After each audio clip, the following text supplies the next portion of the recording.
Fala pessoal, eu me chamo Renan, atualmente sou coordenador operacional do AlphaX e hoje eu vim explicar um pouco para vocês sobre a importância do tráfego pago, né? E principalmente hoje também vou falar sobre o capítulo 9, que é a introdução do tráfego pago e conceitos básicos, né? Então falar sobre o CPC, o ROI, LTV, ROAS, CAC, CPL, CTR, né? De forma geral. E falando sobre isso, qual é a importância do tráfego pago para o seu estabelecimento, né? E para o restaurante? A importância do tráfego pago é como que você consegue alcançar o máximo de pessoas possível em um curto espaço de tempo. Hoje, de forma orgânica, ou seja, panfletagem, com banners, enfim. Como que você acha que você vai alcançar 1000 pessoas, por exemplo? É uma forma muito difícil de você conseguir alcançar, de você conseguir faturar, de você conseguir mensurar quantas pessoas você alcançou, dificultando uma forma de você lucrar em cima disso. Agora, quando você roda em tráfego pago, com pixel, né, com mensuração de dados, você tem mais previsibilidade e você consegue ter um alcance maior de pessoas em um curto espaço de tempo. Então a ideia da importância do tráfego pago, principalmente é isso, que de forma orgânica você vai ter mais gastos financeiramente e lucratividade basicamente zero e sem nenhuma mensuração de dados. Já com tráfego pago no Meta Ads ou no Google Ads ali, você com pouco investimento você consegue alcançar ao máximo um monte de pessoas, o máximo de pessoas possível, né, com base no investimento, mas você consegue alcançar bastante pessoas e gerar conversão em cima disso. Show de bola? Com isso, a gente vai para os conceitos básicos do tráfego pago. O que é o CPC? O CPC significa custo por clique. Toda vez que alguém visualiza o seu anúncio, ele tem um custo em cima disso. Então, toda vez que uma pessoa for clicar, tem um custo seu por conta do investimento do tráfego pago. Um CPC ideal é em torno de 80 centavos, R$ 1, mais ou menos nessa faixa de preço, tá? A gente vai estar com o CPC ideal ali. O que vai ajudar muito você ter um CPC muito baixo é você direcionar muito bem o seu público e você conseguir ter um criativo muito bonito e bem chamativo para isso. Show de bola? Agora a gente vai partir para o ROI. O que é de fato o ROI? O ROI ele é o retorno sobre o investimento. E o que significa o retorno sobre o investimento em relação à fórmula? Vamos supor que você tem uma empresa de marketing. Perdão, vamos supor que você tem uma empresa de restaurante, uma pizzaria. E o seu custo de investimento em marketing é de R$ 19.000 e do seu investimento em gerenciador de anúncios, que está atrelado também ao seu investimento em marketing, é R$ 1.000. Ou seja, você tem um investimento de R$ 20.000. E você rodou o tráfego pago com seus R$ 1.000 mensais e você teve um retorno de R$ 60.000.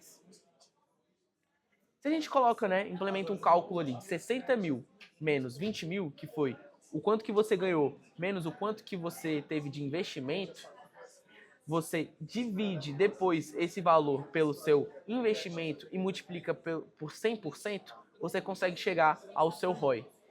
Então vamos lá. Se eu tive investimento um retorno de 60 mil menos 20 mil de investimento, a gente sobrou 40 mil. Dividido pelo investimento inicial, que é 20 mil, a gente tem 2. 2 vezes 100%, a gente vai ter ali 200% de ROI. Então a gente consegue calcular o ROI dessa forma e analisar se a gente teve um crescimento em cima do nosso investimento ou não. Show de bola? Com isso, vamos partir para a parte de LTV. LTV significa saúde da empresa, Lifetime Value. É o tempo que o cliente percorre na jornada da sua operação.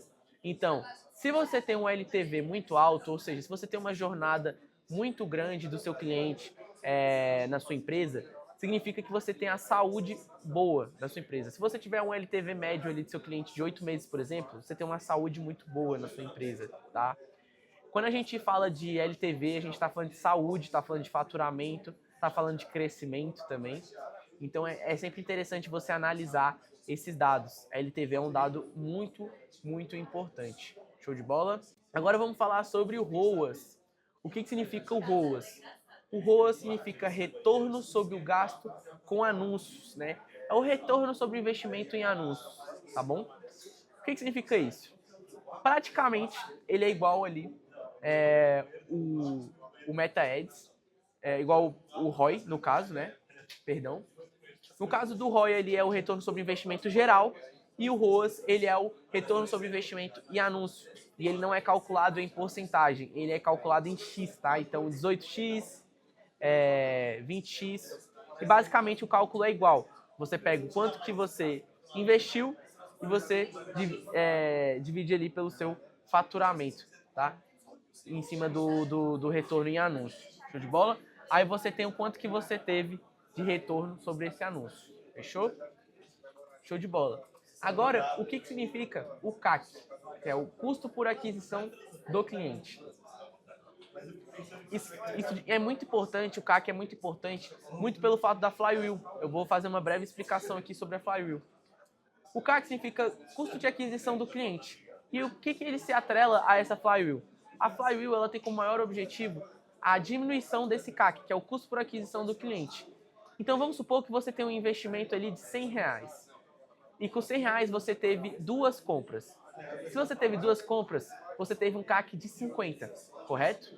Com o CAC de 50, significa que seu CAC está bem alto. Você gastou R$50 para você ter um cliente, do que não é muito interessante para a operação.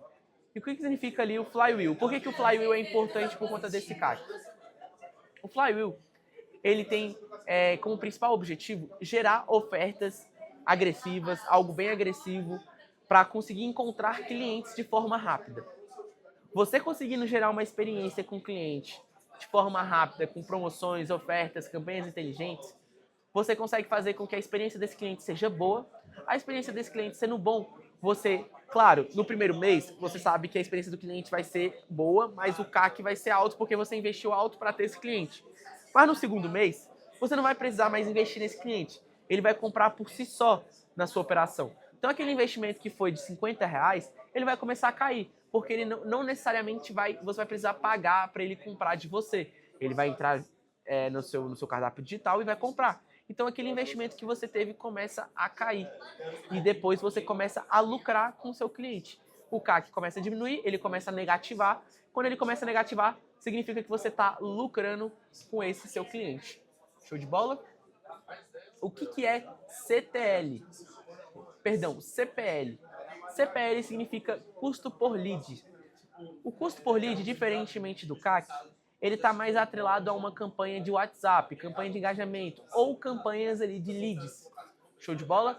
Que é uma campanha ali de formulário, para a pessoa entrar no site, fazer o cadastro e aí poder enviar o cadastro ali para alguma plataforma e gerar um lead, né? O custo por lead ele é a mesma coisa do CAC, porém com objetivos ali diferentes. Um CPL ideal, né, um custo por lead ideal, é ali entre R$2 a R$3, R$4. É um CPL legal ali para a gente manter na pegada para os nossos clientes. Show de bola? Agora vamos partir para o CTR. CTR é a taxa de cliques do anúncio. Como que ela é mensurada? Lembra que eu falei para vocês que existe um custo por clique? Na parte de CTR, ele tem um custo por tudo dentro do anúncio. Então, compartilhamento, clique, curtida, tudo que está relacionado a clique, ele tem um custo. E ele, por ele ter um custo, a gente consegue analisar uma taxa de engajamento, né? Uma taxa de interação que teve dentro do criativo. Uma taxa de engajamento, um CTR ideal, é em torno de 1,5% a 2%. Show de bola? A gente consegue ter essa metrificação no gerenciador de anúncios, que é o Meta e o Google Ads, e a gente consegue ter com 1,5%, 2%, a gente consegue ter um resultado positivo em cima dos nossos criativos. Fechou? E agora, também falando sobre CPM, custo por mil impressões, tá? E também o custo por aquisição, o CPA. Show de bola? O que significa ali o custo por mil impressões? Custo por mil impressões significa quanto que você paga para conseguir adquirir 1000 impressões. Então, se você está pagando 12, 20 reais para ter 1000 impressões, significa que seu custo está muito, muito caro, tá? Quando a gente tem esse erro de custo, muito provavelmente seu público está muito restrito, né? Então, a gente está tendo um problema de público e a gente precisa aumentar ali a geolock ou a gente precisa deixar mais aberto a nosso conjunto de anúncio para a gente poder gerar a demanda de leads, sendo ela desqualificada ou qualificada, não tem importância. Mas quando a gente tem um problema de CPM, a gente precisa melhorar o CPM dessa forma. Show de bola? E CPA, que é custo por aquisição. CPA é um custo muito abrangente, né? Porque quando a gente fala sobre custo de aquisição, ele é custo de aquisição pelo quê? Hoje a gente tem vários tipos de custo por aquisição, que é o custo por cliente, né, que é o CAC. A gente tem o custo por adição do carrinho, a gente tem o custo por finalização de compra, a gente tem um custo por visualização de página e o custo também por visualização de conteúdo. Então, está atrelado ao funil do cardápio digital, esse CPA. Tá?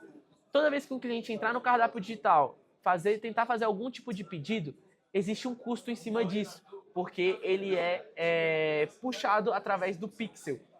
O pixel, caso vocês não saibam, é como se fosse um espião que a gente coloca dentro do cardápio digital para pegar os rastros dos clientes, do consumidor final, ao adentrar ali, né, dentro do cardápio digital, e a gente conseguir puxar todas as informações necessárias e os custos, inclusive. Show de bola? Quais são as melhores plataformas de tráfego pago que a gente precisa utilizar ali para conseguir rodar esse tipo de anúncio e ter essas métricas, né? Para a gente conseguir analisar essas métricas. Vamos iniciar com o Google Ads. O Google Ads, ele possui posicionamentos ali na rede de pesquisa, na rede de display, no YouTube, né? Com isso, a gente consegue ter anúncios ali rodando ali no Google Ads, né? E a gente consegue ter a mensuração desses dados, desses anúncios com CTR, com CPL, com LTV, com ROI, né? Com CPC. A gente consegue ter toda essa análise ali no Google Ads também. Fechou? E o Google Ads, diferentemente do Meta Ads, ele consegue entregar ali uma demanda, uma geração de lead mais qualificada para você. Porque o cliente que vai atrás de você, não a gente vai atrás do cliente. Então as pessoas precisam pesquisar para conseguir entrar na nossa jornada, né, no nosso anúncio. Show de bola? Vamos falar agora sobre o Meta Ads. O Meta Ads, ele está atrelado ao Facebook e ao Instagram. Então quando a gente roda algum tipo de campanha no Meta Ads, vai ter posicionamentos ali no Facebook e no Instagram, sendo ele em feed, stories, explorar, for you, também campos de pesquisa. Tudo isso é um posicionamento onde roda anúncios do tráfego pago do Meta Ads e é uma forma de você converter, tá? A depender do público aqui, a gente tem outro tipo também, que é o TikTok Ads e o LinkedIn Ads, dependendo do seu objetivo, né? Dependendo também do seu público. O TikTok Ads ele tem como principal objetivo uma amplitude do seu público, uma ampla escolha de pessoas, né? Ele possui ali uma amplitude no seu, ele possui ali uma amplitude no seu público, então ele tem como principal objetivo alcançar o máximo de pessoas do possível para poder entregar um anúncio, né? Então ele não se importa muito com geração de lead ali qualificado, desqualificado. Ele acaba que puxa bastante pessoa desqualificada e qualificada, né? E o LinkedIn Ads, que tem mais a ver ali para a contratação de pessoas, né? Então é algo que não faz muito sentido para a nossa operação hoje, para restaurante, utilizar o LinkedIn Ads, beleza? Falando um pouquinho sobre a diferença entre tráfego de intenção, Google, e de interrupção, que é o Meta e o TikTok, é o que eu expliquei para vocês no início, tá? O Google, ele trabalha com intenção de compra. Então, pessoas que pesquisam, né? Pessoas que vão atrás, então a gente consegue fazer uma geração de lead mais qualificada. No Meta e no TikTok, como eu havia explicado para vocês, a geração de lead ela é mais desqualificada, né, no caso. Porém, não é interessante você só manter o Google. É interessante você manter os três, se possível, ativo. Como eu expliquei para vocês, a importância do tráfego pago é que com pouco investimento a gente já consegue alcançar mais de 1.000 pessoas em um anúncio. Então, se a gente consegue alcançar mais de 1.000 pessoas, a probabilidade de a gente vender em cima dessas 1.000 pessoas é muito alta. Show de bola? Agora vamos para a parte de estrutura de campanhas. Fechou? O que significa, pessoal? Funil de vendas, né? Topo, meio e fundo. O funil de vendas é basicamente o que tem dentro do cardápio digital do cliente, relacionado a restaurante, né? Se a gente fosse falar de um e-commerce ali, seria um pouco parecido, mas diferente, né? Mas vamos falar sobre cardápio digital. Show de bola? Agora falando sobre estrutura de campanhas, eu vou falar um pouquinho sobre funil de vendas, tá? Topo, meio e fundo. Basicamente, funil de vendas é a jornada do cliente ali dentro do cardápio digital. Então, a gente vai ter ali visualização de página, visualização de conteúdo ou visualização de itens, adições do carrinho, revisão de compra e compra. Show de bola? Ele é praticamente muito parecido ali com o funil ali de e-commerce, né? Praticamente igual. Mas é mais utilizado ali para cardápio digital, né? Restaurante, para a gente conseguir analisar os resultados. Vamos partir como que a gente consegue melhorar os resultados desse funil de vendas. Então, se a gente tem muita pessoa entrando na visualização de página e pouca pessoa visualizando os itens, você concorda comigo que a gente tem algum erro de foto, a gente tem algum erro de descrição, o site provavelmente não está chamativo.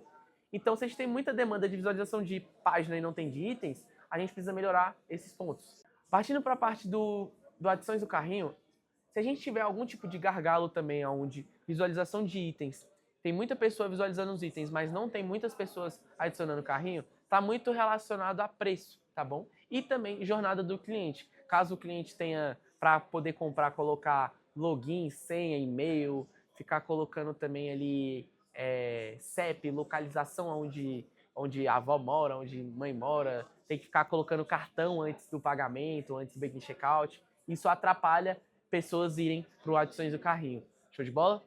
É muito importante, mas principalmente analisar preço, tá? Seu preço condiz com o que você vende. Se você tem uma distorção ali na parte de revisão de compras, provavelmente você teve algum problema ali na taxa de entrega, né? Algum preço muito alto na taxa de entrega, problema de pagamento, né? Pode ser tudo isso que pode estar travando também, formas de pagamento também, né?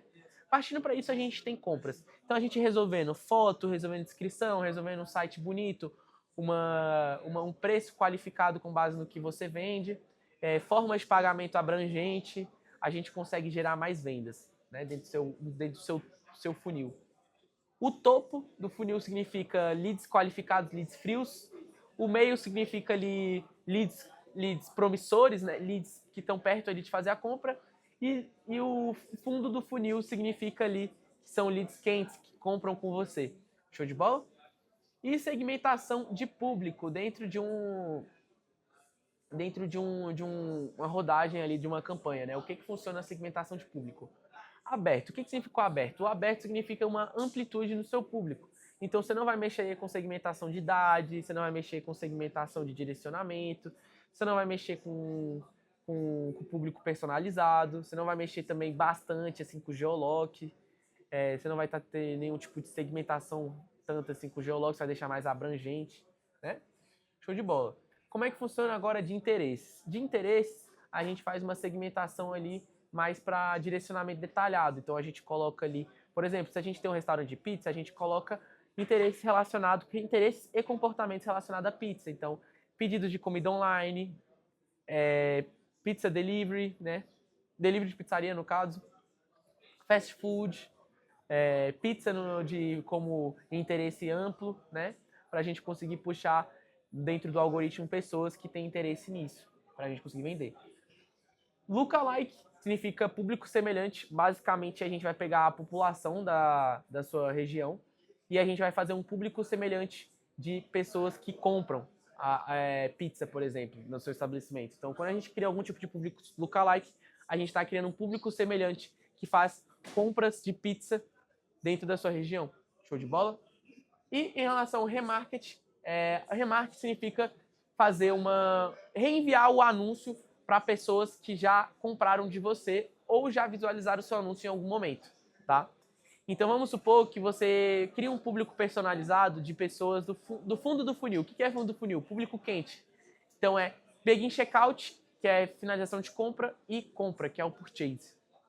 A gente fazendo um público personalizado de 180 dias, a gente vai conseguir puxar 180 dias pessoas que compraram e finalizaram a compra com a gente, e a gente vai reenviar esse anúncio para ela. Então é um remarketing. Show de bola?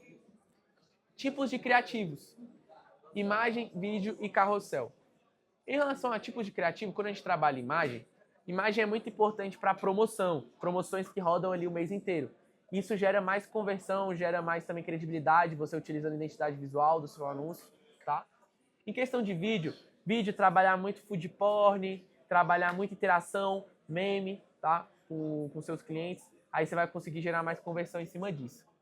Na questão do carrossel, ele precisa ser bem interativo, precisa trabalhar também ali com a identidade visual de marca, precisa falar um pouco sobre storytelling também, para o público entender o que é a sua marca. Caso você queira também fazer um carrossel ali com promoções, com várias promoções dentro do carrossel, dá bastante resultado também, tá? E falando um pouquinho sobre estrutura de campanhas com teste AB, basicamente teste AB significa teste de anúncio para você conseguir otimizar. Então, quando a gente, por exemplo, tem inúmeros conjuntos de anúncios e inúmeros criativos, e a gente faz um estilo de teste AB, a gente quer analisar qual conjunto ou qual criativo está performando melhor, e a gente vai deixar a inteligência identificar isso e investir em cima disso também. Show de bola? Agora vamos falar sobre métricas avançadas e otimização. Por que é muito importante a gente analisar métricas e a gente otimizar em cima disso? Uma coisa que é muito importante a gente analisar, além do CTR, que é a taxa ali de engajamento do nosso anúncio, é também analisar a taxa de conversão. Como que a gente analisa a taxa de conversão? A gente analisa a taxa de conversão mediante o que aconteceu, por exemplo, na semana passada. Se a gente na semana passada a gente teve 10 compras e na outra semana a gente teve 20 compras, a gente teve um aumento dessa taxa de conversão, tá? E é muito importante você analisar isso.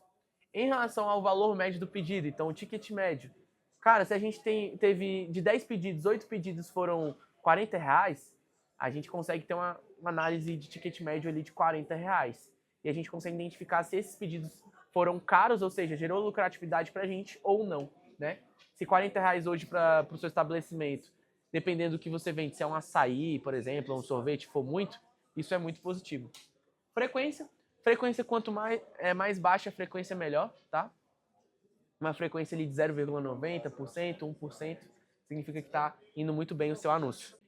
Em relação agora a ajuste de orçamento diário e vitalício. O que significa ali a questão do vitalício? Vitalício significa orçamento total. Quando a gente pega o orçamento total, a gente faz com base no que você quer medir de tempo. Normalmente, quando a gente vai trabalhar as campanhas, a gente faz um orçamento total referente a um mês, para a gente ter um controle de gastos diários, semanal e mensal, tá? Então, por exemplo, vamos supor que a gente comece a rodar uma campanha de R$ 1.200 mensais, do dia 1º até o dia 30, né? Então, a gente vai colocar na campanha do dia 1º até o dia 30, e aí a gente vai conseguir dividir R$ 40 diários todos os dias para gastar certinho e semanalmente R$ 280 semanais. Show de bola? O orçamento diário significa que ele vai gastar diariamente o que você pedir. Então, se você colocar diariamente para gastar ali R$ 30, R$ 40, ele vai gastar exatamente esse valor, tá? Com isso também, a única diferença entre os dois é a data de início e data de fim das campanhas. Quando você tem um orçamento vitalício, ou seja, um orçamento total, significa que você precisa colocar uma data de fim na campanha. Ela precisa ter uma data fim na campanha, de início até o fim, independente do tempo que você quer colocar, tá? Quando ele fala vitalício, você pode colocar o tempo que você quiser, mas ela tem que ter um fim. O orçamento diário, não necessariamente ela tem um fim ali, ou uma programação de anúncio. Show de bola? Em relação a estratégias de lance, manual ou automático. Em relação à estratégia de lance, está muito relacionado ao advantage do meta, tá? O advantage do meta, ele pode escolher ali oportunidades para poder gastar mais ou menos na sua campanha. Então vamos supor que você tenha uma campanha que é para rodar R$ 280 semanais, mas você fez um investimento no início da semana de R$ 500. Se você coloca a estratégia de lance no automático, o advantage ele vai estar responsável por identificar qual lead ele é o mais qualificado para ele vender, e se ele precisar gastar mais, ele vai gastar mais. Então, os R$ 280 que era para você gastar, os seus R$ 500 foram embora, foram de vala, tudo bem? E o manual, você consegue controlar isso, você não vai ter esse tipo de problema já. Mas aí o manual, diferentemente do automático, é que você não vai ter o advantage incluso. Show?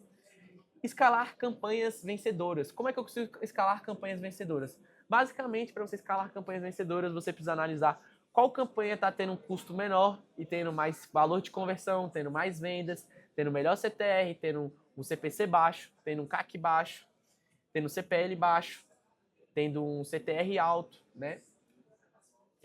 Tendo também um LTV alto de clientes, tendo um ROAS alto também. Todos esses padrões para você conseguir designar uma campanha vencedora. Vamos supor, Renan, que você tem ali, sei lá, 5 campanhas. E dessas 5 campanhas, 3 campanhas estão com esses seguintes requisitos que eu passei para vocês. Você mantém 3 campanhas ativas, que são essas que estão sendo vencedoras, e 2 você desqualifica, você desativa ela, porque não faz sentido você manter, porque ela não foi uma campanha vencedora. Show de bola? Agora eu vou falar com vocês sobre boas práticas. O que é boas práticas? Além de você ser um excelente gestor, você precisa ser um excelente copywriter. O que é um copywriter? Basicamente, ele cria as copies ou narrações para os anúncios, com gatilhos e benefícios. O que seriam ali os gatilhos? Uma copy bem estruturada, ela basicamente precisa ser passada por gancho, storytelling e CTA. CTA é uma chamada para o cardápio, é uma chamada para conversão em algum lugar, ou seja, no WhatsApp, no cardápio digital ou no site, né? Ou no próprio iFood, por exemplo. O storytelling, basicamente, ele vai contar a história do que você quer falar. Então, se você for falar de uma promoção, ele vai começar a falar da promoção. E o gancho é o momento que você chama a atenção do cliente. Então, se nos seus 3 primeiros segundos ali você colocar um gancho de oferta, promoção imperdível, deu a louca na operação, você vai conseguir fazer com que você tenha um gancho que chame muita atenção e você vai prender o seu cliente nesses 3 primeiros segundos no anúncio. Por isso a importância de um copywriter. Outra coisa é o design do criativo. Então, saber sobre design dentro do criativo faz com que você gere conexão, você não saia do padrão da sua marca, de manual de marca, de paleta de cor, de fonte. Isso é muito importante para você gerar vendas também, você gerar resultados positivos para a sua operação. Show de bola? Página de destino otimizada, landing pages. Então, landing pages ali que tem uma jornada curta, não seja extensa, que gere retorno em relação a vendas, né, para a sua operação. Quanto mais curto a jornada do cliente, maior a chance dele comprar alguma coisa, porque ele não vai ter dúvidas. Um site, ou uma landing page, ou um cardápio digital que tenha muita dúvida, provavelmente não gera vendas. Show de bola? E qual a importância do Pixel ou Tag Manager para rastreamento? Como eu expliquei para vocês, o Pixel ele serve para poder rastrear e mensurar dados. Hoje uma empresa que quebra é uma empresa que não mensura dados, que não sabe aonde está o gargalo. Se você não mensura dados, você investe no escuro. Você investe achando que você vai conseguir lucrar de uma forma. Você precisa entender aonde que você está perdendo para você poder começar a ganhar, né? Show de bola. Então, aqui para a gente poder finalizar esse capítulo, a gente fazendo uma recapitulação de tudo que eu te falei. O tráfego pago ele é muito importante para restaurante porque ele consegue alcançar o máximo de pessoas possíveis. Você consegue mensurar dados em cima disso. Você conseguindo mensurar dados em cima disso e você sabendo otimizar essas campanhas, você consegue melhorar esses resultados, gerar mais vendas, gerar mais lucratividade para sua operação e você começa a escalar e crescer mais, tá? Com isso, recomendo muito vocês aprenderem essa parte de tráfego pago, tanto para o Meta Ads, tanto para o Google Ads, para vocês implementarem na operação de vocês, para começar a ganhar dinheiro e começar a escalar. Show de bola?